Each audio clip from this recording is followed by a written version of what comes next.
mexicana, pero no percibimos que realmente son diferentes muchos países. pueblos. Sí, pues. Son varios países. Y ¿por qué? Porque es un país. Tiene costumbres propias, lengua propia, tiene territorio común, y los territorios comunes, si tú estás o has vivido en el norte y has vivido, paseado en el sureste, son lugares con unas costumbres y lenguaje totalmente diferentes. Totalmente, claro. Sí. Sí. Me decía alguien que vivió en Guadalajara más de 10 años, dices que yo no me hallo en Pachuca. Porque es como si estuviera yo en otro país. Le digo, no, pues si estás en otro lugar. En otro pueblo. En otro pueblo. Otra cultura. Sí, ¿por qué? Porque el clima es diferente y todo es diferente, ¿no? Claro. Sí.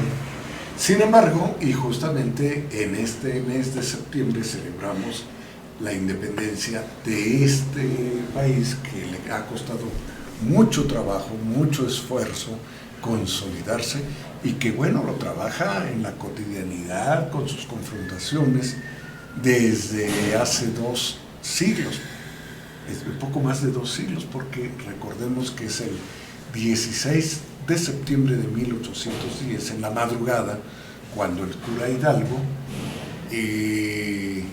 advertido por la corregidora de Querétaro, doña Josefa Ortiz de Domínguez, esposa del corregidor, en esa historia de que da un zapateado en el piso para que venga pues uno de los ayudantes de la casa y le diga, súbete al caballo y córrele a San Miguel de Allende, que aunque hoy hacemos 1 hora, imagínense el caballo, lo que se hacía entonces a campo traviesa, y avísale al general Allende que nos descubrieron. Y su esposo, don Miguel Domínguez, por protegerla, la encerró en su recámara. Entonces corre aquel adelantado de parte de doña Josefa y da el aviso y le dice, pues ya han sido descubiertos, así que hay que adelantar el grito, pues no, el grito lo llamamos hacia ahora, pero hay que adelantar el movimiento. Y él corre a Dolores Hidalgo a decirle al cura Hidalgo, porque eran los 3 lugares, Querétaro, San Miguel el Grande, que hoy se conoce como San Miguel de Allende, y Dolores Hidalgo. Actualmente Dolores Hidalgo. Actualmente. Antes era Dolores a secas. Dolores. Ahora sí me queda la duda de si se conocería como capitanía o qué de Guanajuato. Vamos a averiguarlo. Y le dice al cura Hidalgo, a don Miguel Hidalgo y Costilla, el nombre abreviado, porque además es un nombre enorme, ¿no? Dice, don Miguel, o padre sacerdote, como le dirían, han descubierto, hay que adelantar el movimiento. Y en ese momento... Yo creo que le digo de otra forma, ya nos cayó el chahuiscle. Exactamente. Algo así. Y dice, órale, y es en la madrugada del 16 y no en la noche del 15. Ahorita nos explicas por qué en la noche del 15 se conmemora.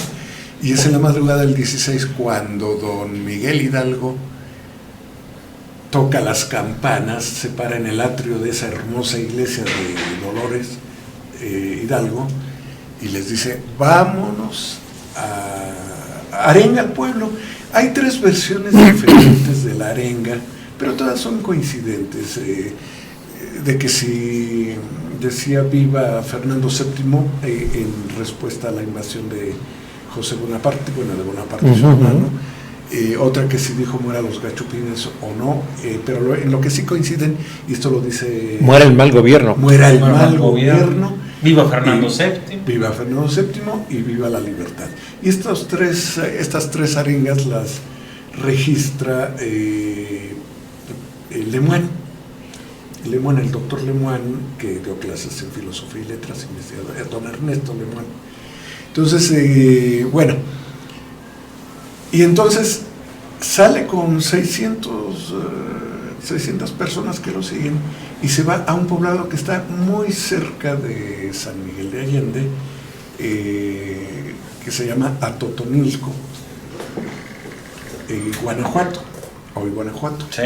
Que recomendable que un día que vayan a San Miguel de Allende, a Querétaro, se escapen a conocer la iglesia de este lugar, porque es una iglesia maravillosa, toda ella está pintada, toda, absolutamente, con escenas bíblicas, parece la Biblia sintetizada iconográficamente en colores negro, blanco, gris y color guinda. Color guinda, sí lo identifican. Bueno, con color guinda. Entonces es maravillosa. Y ahí toma Premonisorio color. Toma este estandarte, no sé si lo quisieran mostrar. ¿Se ve el estandarte o no se ve? Lo levantamos tantito, sí, ¿no? se ve. Sí lo puedes levantar. Pero Claro, sí, despégalo. bien, Este estandarte Imagen. lo toma y lo usa. ahí está. Don Ay. Miguel Hidalgo lo usa para tener un pendón que abandere el movimiento, y de allí se lanza a Guanajuato. Viva Guadalupe, Ujú. Santa Madre, ¿no? Santa Santa Madre. Madre Guadalupe. Ahora, Santa ahí María, los símbolos Santa son es María. que está, inclusive ahí el de la corona. Aquí está. No es por un lado es el jesuita y por otro lado es el de la corona. Ujú. Y desde luego las rosas que simbolizan precisamente la aparición, Claro. y la misma Virgen de Guadalupe, ¿no? Mira. Son las rosas de Guadalupe. Sí. Así es, así es. ¿Es de acá? ¿Jesuita? ¿Puedes poner el vientecillo, ¿Jesuita? por favor? ¿Jesuita? Sí. ¿Y No, el- no. No, este es de Es Jesús. corona. La corona y el de acá, Es de la orden. la orden. Sí. Es que recordemos, Mario, tú advertías algo interesante. Los jesuitas que se han distinguido como como la orden católica, la orden religiosa católica, singular por la formación exigente, formación académica, intelectual, que tienen todas las órdenes tienen Que sus surge intelectuales, por pero ahí la de con los el Concilio de jesuitas Trento. es muy fuerte, Sí. tanto así que provocaron el celo de los reyes. Sí, por aquí tenemos un españoles libro en que habla del liderazgo de los jesuitas. 76. Sí. Los expulsan porque ya les tenían miedo. Claro. Y luego regresan. Le siguen teniendo miedo. Sí, sí, sí, algo sí, así. efectivamente. Y uno de los alumnos de jesuita era Miguel Hidalgo. Claro. Claro. Miguel Hidalgo. Y Es que estaba el clero regular Y el y el clero no regular, el clero secular. secular. Regular, sí. Entonces, el clero regular son las órdenes que estaban permanentemente dentro de los conventos. Se formaban en los monasterios. Y el otro no, el otro tenía permiso de poder desarrollarse en un ambiente social para coadyuvar con la evangelización. Mm. Y junto con esto, bueno, pues también desarrollarse en un ambiente mucho más festivo y también más económico y más político. Más austero, y más. inclusive. Algunas órdenes. Y hay una anécdota interesante, fíjate que, digo, va a sonar rara la palabra y quizás es un poco peyorativa, pero resulta que el mismo símbolo que toma Miguel Hidalgo lo toman el gobierno federalista, ¿Qué? los realistas. Ajá. Entonces toman también El estandarte. el estandarte, a diferencia del Hidalgo, que era parte, no era un estandarte propio para una procesión, sino era una pintura que la toman y es lo que exhiben. Los otros, el otro lado, no tenían ese tamaño de estandarte. Entonces se dice, por ahí, a lo mejor es guasa, pero como anécdota vale la pena, el término de poca madre surge precisamente ahí, porque veían los soldados, dice, mire, esos tienen muy poca madre. Ahí está. Entonces- Todo tiene historia. Sí. Entonces por ahí viene, a lo mejor es una explicación un poco Ortodoxo. No, pero muy tiene- curiosa. es verdad, porque también. ¿Qué rescatamos de ahí? Bueno, que los dos tenían el mismo estandarte. Ahora, ¿por qué tenían el mismo estandarte? Sí. ¿Qué significaba el estandarte de la Virgen de Guadalupe en ese momento histórico de 1810? La absoluta unidad. Y, La unidad, pero ¿de dónde viene esa unidad? ¿Qué propicia esa recordemos, unidad? Mario, recordemos que hoy nosotros estamos habituados, hemos nacido y crecido en regímenes laicos, pero Para la época, no. pero en aquella época recordemos que la religión católica era obligatoria. Claro, Era obligatoria. Si había otras religiones se ejercían soterradamente, la judía no dejó de ejercerse, pero muy soterradamente. Claro. La religión oficial era la católica, se tomaba un cargo oficial jurando sobre la Biblia católica. Entonces, Inclusive la elección de los líderes, la elección del virrey, se efectuaba en catedral. Claro. La elección del rector de la Universidad Real y Pontificia se efectuaba en catedral y después había una gran procesión de ahí hasta el campus de la universidad. Sí, La elección de los comenderos y todo eso era la luz precisamente de la religión. Y sumado a lo que menciona, maestro, también tengo el dato de que muy chusco, hilarante, se fusilaban a las vírgenes. Es decir, la virgen realista es la virgen de los remedios, Dolores, la virgen de Dolores. Y la virgen insurgente es la de Guadalupe. Y entonces supongo que para que el ánimo se viniera para abajo, ¿no? Pues sí, era bueno, esto tampoco es nuevo, acordémonos. Fusilaban los íconos. Acordémonos, Arturo, ¿qué ocurría con los dioses del Olimpo? Ah, claro. Pues el pueblo tomaba partido por ellos, porque los dioses del Olimpo se traían un jaleo tremendo entre ellos, el dios fulano se enamoró de la diosa sutana, pero al mismo tiempo estaba con una mujer de la tierra que le había gustado, y entonces tenían los hijos, ¿cómo le llamaban a estos que eran intermedios entre dioses y terrenos? Tenían, bueno, un nombre intermedio, digamos, ¿no? Entonces, y la población en sus ejercicios de fe con los dioses del Olimpo, pues también tomaban partido por sus dioses. Tanto es así que la guerra de Troya no solo es un encuentro de tirios y troyanos, como dice el dicho, sino también es un encuentro entre dioses. Entonces, abrevando a lo que comenta el maestro Mario, efectivamente, pues sí, las vírgenes, la madre, era o mucha o poca, dependiendo de cada uno de los bandos, ya sea el realista o el insurgente. Ahora, esto es interesante de analizar a la luz de el asunto previo a los movimientos de independencia. ¿Qué es lo que pasa antes de esto? Y yo diría la consecuencia de qué pasa después.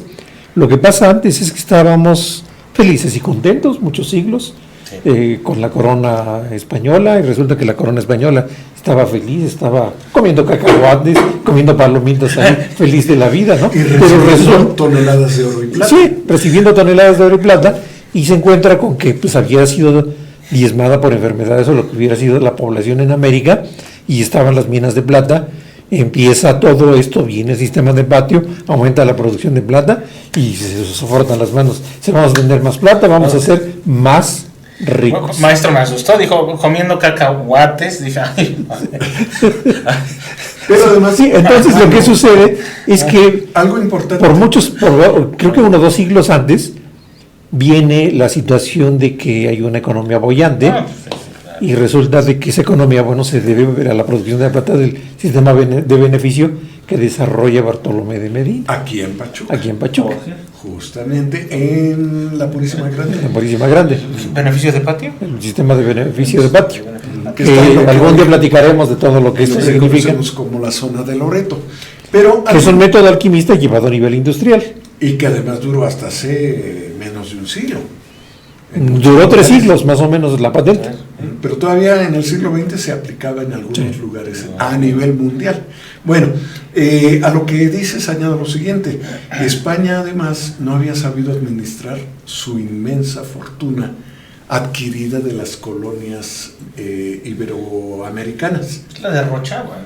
Derrochaba, por una parte, la corte era muy costosa, y por otra, muchos millones de lo que fuera de su moneda, no sé si todavía seguirían siendo maravedíes, que eran los de la época de Cervantes, los derrochaba manteniendo ejércitos propios y mercenarios para sostener las guerras y las sucesiones y no perder los territorios. Acordémonos que España es que no, España no nos conquista, ojo, es Castilla. Y Castilla la Vieja. No, si ya es España, porque no, ya había... era Castilla la Vieja. Castilla la Vieja, cuando sale Colón, no sale al nombre de Pero España. Colón llega Castilla. en 1492 Sí. y a México en 1521 ya era, la unidad ya estaba constituida. Se estaban constituyendo, ¿no? Pues se constituye la unidad. recordemos, Castilla y Aragón, pero todavía faltaban. No, es en 1492 cuando se impone la hegemonía de los reyes católicos. Ellos provocan la unidad lingüística, el castellano, Sí, claro. que luego se vuelve español, claro, la unidad religiosa, Ujú. la unidad económica y la unidad territorial, política. Entonces, prácticamente León, Granada, Navarra, se van Castilla y Aragón. subordinando a Castilla y Aragón. Y hay una guerra por ahí que tienen, en el que llegan a un acuerdo con Portugal. Ujú. Es que curiosamente, no surgen peleas para incorporar a España, porque al mismo tiempo en estos casamientos de realeza eran parientes, se respetaban, se unían para... Se desconocían. Era... Y cuando moría alguno era como la cena de cuervos. Ujú. Y quería llevarlo mejor. Entonces viene aquí la lucha entre los Habsburgo y los Borbones. Y recordemos que los Habsburgo, o la Casa de Austria que llaman, era la que consolida Carlos I de España y V de Alemania, o al revés, así es, ¿verdad? No, está bien. Claro, no, España. Que era nieto del rey del imperio austriaco, entonces hereda en la propiedad austriaca, hereda reinos, italiano era una unidad, tenía reinos, hereda Nápoles y algún otro por allí, hereda Flandes, que es lo que hoy son los Países Bajos, Ujú. y desde luego España, y además toda Iberoamérica y Filipinas. Tanto es así que en su presunción Felipe II, hijo de Carlos V, dice: en mis reinos no se pone el sol. Y a los agregaría a los escasos 21 años de edad, porque Carlos V nace en 1500. O sea, a los 21 años ya es un... Ya es todo un magnate. Pero no sabían de qué tamaño era el territorio. No, pues no. Pensaban que era pecata minuto. Un pecado. Y otro detalle, nunca ningún rey ni emperador español quiso venir a conocer sus propiedades en España, lo cual le genera un distanciamiento con sus súbditos. Una de las razones de los criollos y de los españoles avecindados en la Nueva España es justamente la desatención. O sea, nos tienen aquí, nos exigen riquezas, nos exigen impuestos, pero no nos impone la ley de Indias. Sí, Claro. pero no nos tienen una concesión, una atención, ¿no? Cosa que no ocurrió en Brasil. A Brasil llega, obligado precisamente por la invasión De Napoleón. De Napoleón, llega Por aquí están. Pedro, rey de Portugal, y está un tiempo en Brasil, que era dominio portugués. Ujú. Bien. Pero Fernando VII sí quería darse a la fuga, pero lo cacho, ¿no? O sea, por decirlo coloquialmente. Pero se quería dar a la fuga a cualquiera de sus reinos de Sí, allá. pero también hay que ver un poquito antes. Bueno, vienen las reformas borbónicas. Salen los Habsburgo, llegan los Borbones. ¿Los Borbones qué 1700. hacen?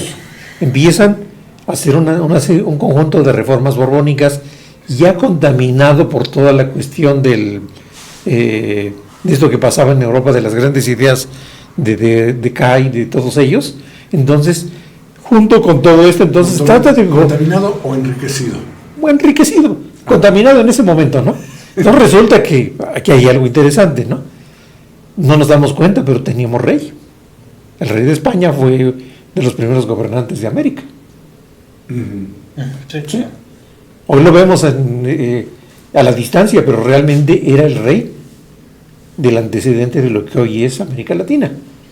Entonces, todo esto sucede y dentro de esas reformas borbónicas, él trata de establecer un estado monárquico, ya no una situación monárquica, sino un estado monárquico, y le empieza a dar matices, influido por toda la cuestión de esto que sucedía en Europa, ¿cómo se llama? Todo este conjunto de ideas se llama La Ilustración. toda lo que es la Ilustración. Entonces todas las ideas de la Ilustración Siglo XVIII. vienen mezclándose aquí, viene todo este proceso, Los jesuitas, obviamente, respondiendo a los intereses de la iglesia, en parte se oponen, en parte le siguen la corriente, pero mientras los jesuitas habían tomado un gran poder en todo lo que es, particularmente en México, religioso, intelectual y económico. Sus grandes Sí, haciendas. ¿por qué? Porque ellos tenían el control precisamente, o sea, la iglesia tenía o tiene el derecho, todavía ahora, de dos formas de propiedad. Una propiedad, la que el Estado ahora y la que en aquellos días el Vaticano o la misma corona le daba para ejercer su trabajo de evangelización o de la propaganda de la fe. Y la otra, la que obtenían a partir de lo que regalaban aquellos que querían darle un tributo a la iglesia, con la Los diezmos y las herencias. Los diezmos y las herencias, voluntariamente a fuerzas. Llega el momento en que más de la tercera parte del país se convierte en terrenos inútiles, Sí. pero que estaban a nombre de la iglesia. ¿Quién administraba parte de esto? Eran los jesuitas. ¿A través de qué? A través de haciendas. ¿Ligados con quién? Con los grandes hacendados, entre ellos con Pedro Romero de Terreros. Entonces, pues tenían un modus vivendi, un modus operandi, todos estaban felices, pero llega dentro de las reformas borbónicas y dice, bueno, aquí está pasando algo, desaparecen de un plumazo y con un gobierno, yo diría, con soldados por enfrente, lo sacan de tanto de América como de España, y se van a refugiar ¿a dónde? Al Vaticano. Entonces, esto genera genera un vacío en varias cosas, porque los jesuitas habían hecho copartícipes de muchas cosas, se habían ganado al pueblo, se habían ganado a la gente. Entonces, es una de las razones por las cuales dentro de eso entra el guadalupanismo, porque el guadalupanismo surge en un momento en que había ciertas irritaciones entre criollos, entre mestizos y naturales. Entonces, pues aparece la Virgen de Guadalupe y genera un sentido de unión que se aprovecha precisamente con esto. Sí. Hay otro factor, el factor de la población. En 1600 y tantos, finales del siglo XVII, entonces la población era, vamos a pensar, de 13 millones de habitantes en todo México, ¿no? Al finales ya de este siglo, del siglo XIX, entonces pasa un fenómeno, 18, que los naturales habían crecido mucho, las demandas y todo aquello. Se ¿Por había qué? recuperado la población. ¿Por qué? Porque había plata, había economía, había todo esto, pero se atraviesan las guerras en Europa, donde les piden diezmo, donde les piden lana para mantener la corona. Entonces, pues surgen irritaciones y dicen, Claro. estamos manteniendo esa bola de flojos que están ahí ostentando la corona, pues como, ¿por qué no? Entonces, todo este conjunto de irritaciones, la forma de la tenencia de la tierra, la desaparición de las castas. La desaparición de las castas es un factor. La desaparición de las Sí. castas, justamente. Es un factor terrible, porque entonces ya los naturales, todos los miembros de las castas, ya no son ciudadanos de segunda, sino se convierten en españoles con doble intención. La intención de darles un privilegio, pero también la intención de que se convirtieran en objetos de crédito y objetos de impuesto. Entonces esto no lo alcanzan a ver, pero sí sucede. Entonces dicen los españoles, oye, pero somos poquitos nosotros y mira cuántos hay allá, ¿no? Entonces empiezan a ver algunas diferencias, inclusive antes de Hidalgo hay un movimiento previo en el cual uno de los, no recuerdo ahorita el nombre, se suicida dentro de la cárcel, lo detienen y se suicida. Entonces al suicidarse ya viene creciendo un movimiento Sí. contra las reformas borbónicas, contra este tipo de cosas, que detona definitivamente con Miguel Hidalgo. Miguel Hidalgo pues, era un representante de los criollos, no era un representante de los nativos nada más. O sea, los nativos lo querían porque era vinculado, generoso, y había generado industria, había generado convocatoria, había generado muchas cosas, lo mismo que Morelos, lo mismo que todos ellos, ¿no? Los grandes criollos de esa región de Guanajuato. Era un líder, era un caudillo religioso, caudillo natural, que luego se convierte en un caudillo militar, sí, sin saber de milicia. Entonces todo esto que sucede, yo diría que es el caldo de cultivo para que se genere ese primer movimiento de la independencia. Y lo mismo, algo parecido, sucede en el sur. Entonces primero viene definitivamente la cuestión de la independencia de Estados Unidos, luego la cuestión de la Revolución Francesa, junto con la Revolución Francesa, pues viene creciendo Napoleón, llega Napoleón a España, expulsa al rey, de repente en México dicen, bueno, es que ya no tenemos rey, entonces ¿qué vamos a hacer? Entonces por ahí creo que el intendente o alguien de la Ciudad de México intenta asumir el poder y los demás criollos le dicen, momento, lo paran y lo detienen. ¿Sí? Entonces, ese primer movimiento de independencia son 2 que son detenidos. Pero viene entonces la idea ya dicen, es el momento en que podemos generar la independencia. Y lo mismo sucede en toda América Latina. Entonces, ya Napoleón ya estaba metiendo los cuernos por ahí, tratando de sembrar ideas respecto de que esto no podía seguir siendo así. Con los grandes intereses, ¿no? Estar en contra de los españoles en Europa y al mismo tiempo estar en contra de aquí, y también pues tratar de que no de ver qué estaba pasando en Estados Unidos. Entonces vienen una serie de circunstancias que generan el caldo de cultivo para que se detonara el movimiento de independencia. En Europa estaban con broncas, necesitaban soldados, necesitaban dinero, no tienen los suficientes soldados para neutralizar el movimiento de independencia. Entonces viene creciendo, de repente tienen dinero, dura 10 años ese movimiento, detienen a Miguel Hidalgo, y con Miguel Hidalgo pensaban que ya había cancelado todo esto. Le pasa la estafeta y por el sistema de guerrillas va neutralizando a todo el movimiento de la corona, el movimiento armado de la corona. Y ya lo demás pues es historia, ¿no? Claro. Además, no olvidemos que justamente todos estos elementos inciden. Hidalgo tenía una visión, realmente una visión social muy reflexiva, muy bien trabajada por estos conocimientos de las ideas libertarias de la Revolución Francesa, los enciclopedistas, un tipo además de mucha cultura, toda esta riqueza intelectual del siglo de las luces, que yo les recomiendo para que entienda lo que fue el siglo de las luces o el siglo de la Ilustración. Lea la novela, que así se llama, El siglo de las luces, de Alejo Carpentier. Es, desde mi punto de vista, la mejor explicación de este siglo y lo que representó para el pensamiento europeo, más bien occidental porque es europeo y luego latinoamericano, y cómo se relacionan estos dos continentes en ese momento, siglo XVIII. Es una magnífica novela. Bueno, y esto incide en la decisión de Hidalgo también y en su formación intelectual e ideológica. Tanto es así que uno de los documentos que a mí me parece más fabuloso de la historia de México es aquel que firma Hidalgo eliminando las castas, que era una clasificación enfermiza y asquerosa de los humanos que habitaban la Nueva España.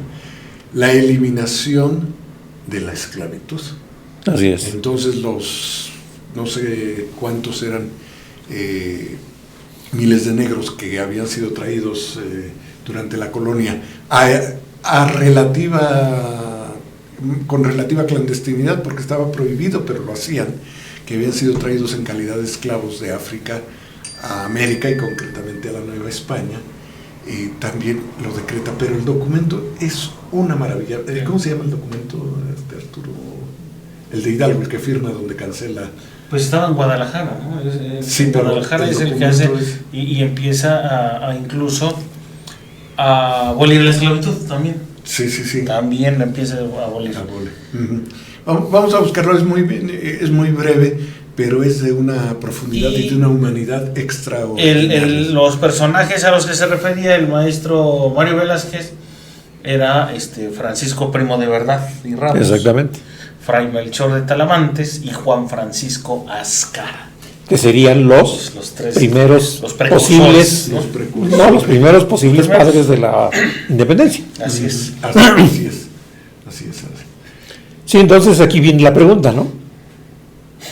¿Fue el movimiento de independencia mexicanos al grito de guerra o criollos al grito de guerra? Pues los criollos realmente que se estaban emancipando porque ya no soportaban sus... Es que eran despreciados por los peninsulares. ningún beneficio tenían. Hay una ley previa que dice, los cargos públicos solamente podrán ser desempeñados por los peninsulares de primero, segundo y tercer nivel en importancia. Y tenían que pasar un examen de pureza. Ese examen de pureza significaba presentar toda la documentación de no sé cuántas generaciones atrás, a donde justificaban que no eran descendientes de judíos. Pasar un examen, o sea, ¿eran evaluados? Pues un examen, sí, eran evaluados. Sí. Sí. Igual que para Igual que le cargo pasa, militar. igual que le pasa al conde de Regla. Cuando el conde de Regla dice yo quiero ser conde, pues le hacen todo un juicio, inclusive entra la Santa Inquisición que le hace todo el estudio. Aunque él ganó por la enorme riqueza que metió. Él quería ser noble. Sí. Y pagó una millonada. Esa era la media anata. Sí, pero una millonada de su inmensa fortuna. Y se comentaba que el último de sus descendientes, el siglo pasado, ya ya sin esa enorme riqueza que llegó a tener la familia, en el último momento prefirió renovar el título nobiliario que mantener un mínimo nivel de vida. Eso se rumoraba, no sé ni quién era el Que personaje. por cierto firmó el tercer conde de Regla, fue donde los que firmaron el acta de independencia, Así curiosamente. Así es.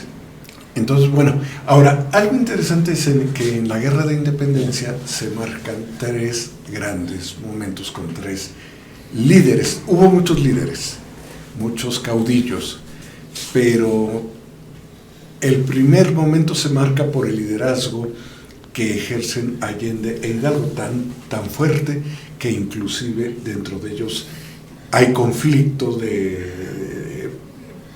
quizá no tanto por el poder como por la capacidad, por el método. El método de hacer Allende le reclamaba a Hidalgo, señor, usted no sabe de milicia, déjeme eso a mí, usted ocúpese de levantar a la gente, de jalarla, pero la cuestión de la táctica militar me corresponde a mí.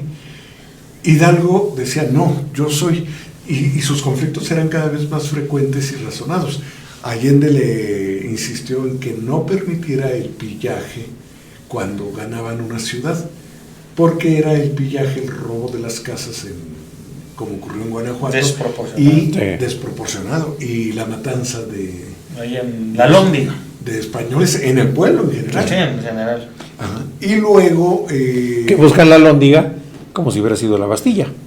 Exactamente. Exacto, yo creo que tiene esa analogía. Cuando vaya a Guanajuato no deje de conocer la Alhóndiga de Granaditas. Muy interesante. Es actualmente un centro cultural hermosísimo. Sí.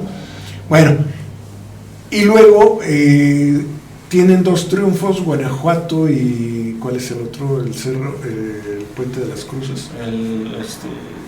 Sí. Y luego el monte, ¿no? El Monte de las Cruces. Monte. Y luego son derrotados después de su Puente de Calderón. Teniendo a la Ciudad de México enfrente y con toda la capacidad de vencerla porque no estaba defendida. Hay una disposición de Hidalgo de no entremos. No se sabe si le tuvo miedo a la reacción violenta del ejército. Hasta hoy no se sabe bien el porqué. Exacto, pero dijo vámonos y son enseguida derrotados, les alcanza y los derrota Calleja, el famoso Calleja. Sí. Y ya derrotados, diezmados y desanimados, quieren ir a algún lugar, restablecerse y recuperarse como ejército. Y entonces, empujados por todo esto, es cuando Iriarte entra, que trata de jalarlos, pero no pueden juntarse con él. Y se van al norte. Y son traicionados en Acatita de Baján. La idea es pedir pertrechos, reconocimiento, armas a los nacientes Estados Unidos. Exacto. Lo cual implicaba atravesar todo Texas, porque Texas era novohispano. Sí. O sea, era una distancia enorme. Y en Acatita de Baján son traicionados por un anterior insurgente. Elizondo, quien con trampas y con mucho ingenio, el que tenía 300 personas, logra dominar a un ejército de 1,500 o algo así personas. Y entre ellos iban desde luego Allende Hidalgo. El hijo de Allende, que por cierto que fallece porque en ese ataque. Le dan un tiro. ¿Y quién más? Matamoros. Allende, Aldama, Matamoros no. Jiménez, Mariano Jiménez, y por supuesto el cura Miguel Hidalgo, y el hijo que es Indalecio Allende, que justamente se interpone. Bueno, el hijo está viendo cómo está siendo capturado su padre, Ignacio, se interpone, forcejea, y pues uno de los soldados se le hace muy fácil dispararle y matarlo, ¿no? Lo cual Allende queda enloquecido porque han asesinado a su hijo Indalecio, ¿no? Sí, ¿Cómo es posible? Pero bueno, pues muy pronto también lo va Ignacio Allende lo va a alcanzar, ¿no? Allende, más allá, ¿no? Sí. Esta es una primera etapa acaudillada por Hidalgo y Allende, aunque claro, a la cabeza siempre se menciona Hidalgo. Sin embargo, no muere el movimiento después de que son fusilados y todo eso. Y un detalle, maestro, antes de seguir a la segunda etapa: cuando vaya a la ciudad de Chihuahua, puede visitar justamente la celda donde estuvo preso sus últimos días, horas, el cura Miguel Hidalgo de Costilla. Y ahí también está la última. Recordarán que en los años 50, 60 se llenaron de monumentos con cabezas de águila, que era la ruta de la independencia. Entonces, la última cabeza de águila, pues es justamente ahí en Chihuahua, donde fusilan a Hidalgo, ¿no? Exacto. Ahí es la última. Y luego, de una manera muy cruel, las cabezas de estos próceres las cuelgan en la lóndiga de Granaditas. Y fueron 10 años ahí colgados. 10 años, lo que dura la lucha de la independencia. lucha. Bueno, lo que faltaba que durara. Sí. Un personaje muy interesante porque estuvo aquí en Hidalgo. Ese sí. ¿Quién? Mariano Matamoros, ahí sí. Sí, pero no, yo me iba a referir a esto, que estaba cerca de ellos pero no los pudo librar. Que estuvo a dar el primer grito aquí en Huichapan. Se me escapó ahorita el Ignacio nombre. López Rayón. Es el que mantiene el espíritu de la Revolución de Independencia. Realmente es un personaje muy importante López Rayón, porque nunca alcanzó niveles primeros del ejército, pero fue un mantenedor de la lucha. Y él, acompañado además por Quintana Roo, trabajan muchos materiales de textos escritos. Quintana Roo era un intelectual, el que luego fuera esposo de Leona Vicario. López Rayón mantiene la guerra, y después quien viene a reforzarla y a darle auge a un segundo momento es Morelos en el sur, que había sido invitado por Hidalgo, más bien aceptado por Hidalgo para formar. Que curiosamente el heredero político era Ignacio López Rayón. Sí. Él era el que realmente, yo soy el que va a tomar la estafeta, pero al final pues no va a ser José María Morelos por la cercanía de Junta de Zitácuaro, ¿no? Y la, Así es. Es que además mucho del movimiento cobra fuerza en lo que hoy es Michoacán. Sí, allí realmente se gesta. ¿Pero por qué en Michoacán? Bueno, Michoacán y especialmente Valladolid, que es la actual Morelia, era la tierra, primero, fue una tierra muy pródiga en riquezas, en haciendas y familias mineras y haciendas agrícolas. Y familias muy poderosas que intervienen de criollos. La guerra. Entre ellas, la familia de la esposa de Iturbide y la misma de Iturbide. Pero también de allí es Morelos. Ana María Huarte. Entonces, allí además mucha gente circulaba y tomaba decisiones desde estos lugares. Digamos que era el punto intermedio entre la capital del virreinato y el occidente de México. Entonces, y la participación de mucha gente de la región, yo pienso que esto determina mucho el protagonismo geográfico. Y también aprovechando, vaya a Michoacán, a Morelia, antes conocida como Valladolid. Aparte de que en estos días es la feria, qué feria, ¿no? La Muestra Internacional de Cine de Morelia. Exactamente, la gran muestra. La gran muestra de cine. También deberíamos de hablar un día de la muestra de cine, es interesante. Sí. No tengo el dato yo por qué en Morelia y no en otro lugar, pero bueno. Mira, Ese es ya lo averiguaremos. otra historia. Por el poco tiempo, pero ya lo averiguaremos. ¿Te acuerdas de esta cadena de cine Cinépolis? Son de Morelia. Bien. Y que hoy tiene cadenas de cine en todo el mundo. Todo el mundo. Y precisamente creo que el padre fortalece los cines y por eso. Michoacán. Y por eso es aquí. Bueno, pero retomando, vaya Morelia, antes Valladolid, no se arrepentirá. Pues, no, es una ciudad. Es una ciudad hermosísima, hermosa, Valladolid. Cargadísima de historia, de gastronomía y de todo. Y nada más para redondear en razón del tiempo, Morelos lucha, ya hablaremos con detalle de su participación, bueno, no con detalle, con un poquito de más datos, y después de muchas luchas en que él interviene con mucho énfasis, es tomado preso, encarcelado y fusilado aquí cerca, en Ecatepec. Por cierto, y un lugar peligroso. Y surge el tercer líder del movimiento independentista en el sur, don Vicente Guerrero. Todo en el sur. Todo en el sur. Y la revolución, todo en el norte. Así es. Curioso. Ahora, tanto Morelos como Vicente Guerrero, los dos tenían un origen indígena y también pues por sus rasgos se dice que tienen Vicente Guerrero afromexicano. Probablemente primer presidente afroamericano. O sea, muchísimo antes que Barack Obama. Aquí se tuvo en México y era Vicente, porque era mulato. Vicente Guerrero. Bueno, había... Y Morelos tiene rasgos mulatos también. De hecho, había gente con mucho poder económico y político en España de color. Había generales de color y había gobernantes de color. Y aquí en México también existían comenderos de color, pero que eran españoles. Bien. Pues, bueno, este es así. Pues ahí está. Un primer comentario. El próximo de las 3 etapas. Jueves.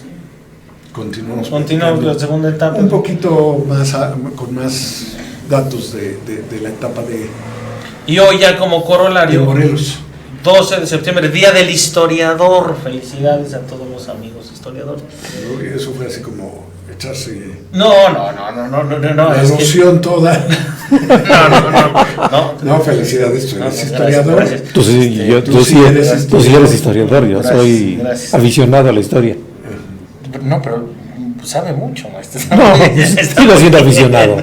Los profesionales de la historia está muy se dedican a eso. Pero yo simplemente soy un... Felicidades. El 12 porque la Academia de Historia se funda un 12 de septiembre de 1919. Ok. Por eso fue. Entonces, bueno, pues hoy es de historia, la próxima hablaremos de Morelos y de otras. Saludos a Daniel Escorza. Saludos al amigo Daniel Escorza, por supuesto. Y a la Academia de Historia la Universidad Autónoma del Estado de Hidalgo, Hidalgo, a todos los que sigue amigos formando historiadores, claro, porque la historia es necesaria. Las humanidades en general son importantes para la formación de las sociedades. Así que hay un dicho por ahí que dice: cuando no hay dinero hay que gobernar con la historia. Y cuando hay también. Muy bien, maestro. Definitivamente. Pues maestro Mario, muchas gracias, maestro. Gracias, muy nutrida la tarde. Maestro Marcial, muchas gracias. Y nosotros nos vemos próximo jueves de Tiempos y Palabras, aquí en JMS. No le cambie, viene otro programa igual de interesante. Claro que sí. Hasta la próxima.